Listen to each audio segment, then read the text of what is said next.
بسم اللہ الرحمن الرحیم۔ شروع اللہ کے نام سے جو بڑا مہربان نہایت رحم کرنے والا ہے۔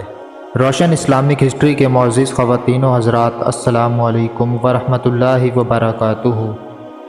حضرت عیسیٰ علیہ السلام کی والدہ ماجدہ حضرت مریم رضی اللہ عنہ کے والد کا نام عمران اور ماں کا نام حنا تھا۔ جب بی بی مریم اپنی ماں کے شکم میں تھیں، اس وقت ان کی ماں نے یہ منت مان لی تھی کہ جو بچہ پیدا ہوگا میں اس کو بیت المقدس کی خدمت کے لیے آزاد کر دوں گی۔ چنانچہ جب حضرت مریم پیدا ہوئی تو ان کی والدہ ان کو بیت المقدس میں لے کر گئیں۔ اس وقت بیت المقدس کے تمام عالموں اور عابدوں کے امام حضرت زکریا علیہ السلام تھے، جو حضرت مریم کے خالو تھے۔ حضرت زکریا علیہ السلام نے حضرت مریم رضی اللہ عنہ کو اپنی کفالت اور پرورش میں لے لیا اور بیت المقدس کی بالائی منزل میں تمام منزلوں سے الگ ایک محراب بنا کر حضرت مریم رضی اللہ عنہ کو اس محراب میں ٹھہرایا۔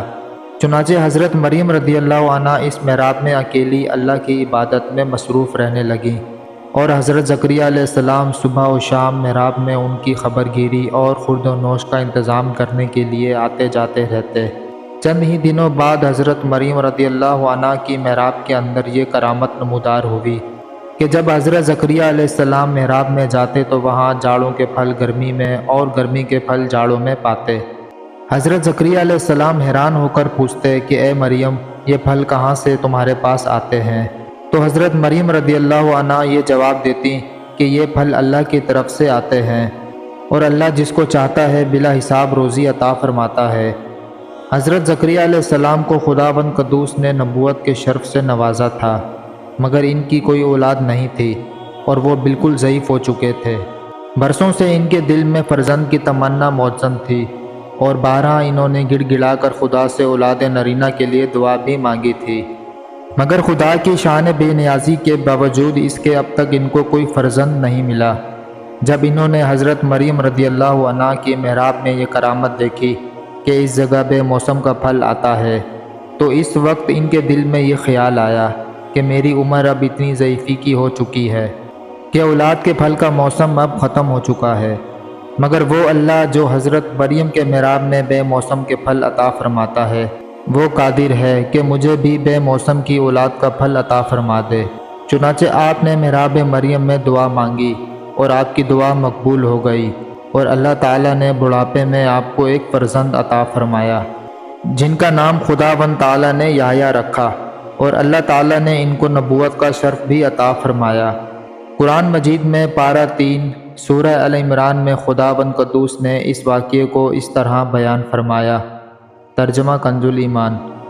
جب زکریا اس کے پاس اس کی نماز پڑھنے کی جگہ جاتے، اس کے پاس نیا رزق پاتے، کہا اے مریم، یہ تیرے پاس کہاں سے آیا؟ بولی وہ اللہ کے پاس سے ہے، بے شک اللہ جسے چاہے بے گنتی دے۔ یہاں پکارا زکریا اپنے رب کو، بولا اے رب میرے، مجھے اپنے پاس سے دے ستھری اولاد، بے شک تو ہی ہے دعا سننے والا۔ تو فرشتوں نے اسے آواز دی اور وہ اپنی نماز کی جگہ کھڑا نماز پڑھ رہا تھا۔ بے شک اللہ آپ کو مزدہ دیتا ہے یحییٰ کا، جو اللہ کی طرف سے کلمے کی تصدیق کرے گا، اور سردار اور ہمیشہ کے لیے عورتوں سے بچنے والا، اور نبی ہمارے خاصوں میں ہے۔ اس واقعے سے مندرجہ ذیل عبرتوں کی تجلی ہوتی ہے جن سے ہر مسلمان کو سبق حاصل کرنا بہت ضروری ہے۔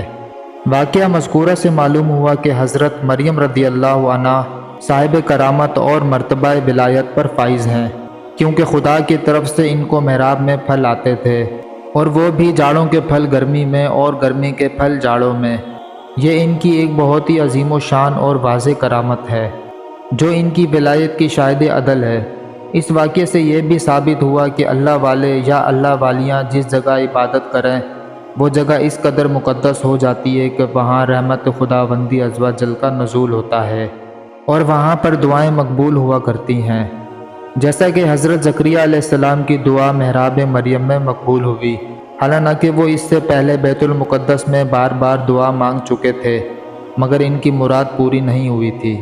جہاں اللہ کے مقبول بندے اور مقبول بندیاں چند دنوں بیٹھ کر عبادت کریں، جب ان جگہوں پر دعائیں مقبول ہوتی ہیں تو ان مقبولان بارگاہ الہی کی قبروں کے پاس، جہاں ان بزرگوں کا پورا جسم برسہ برس تک رہتا ہے، وہاں بھی ضرور دعائیں مقبول ہوں گی۔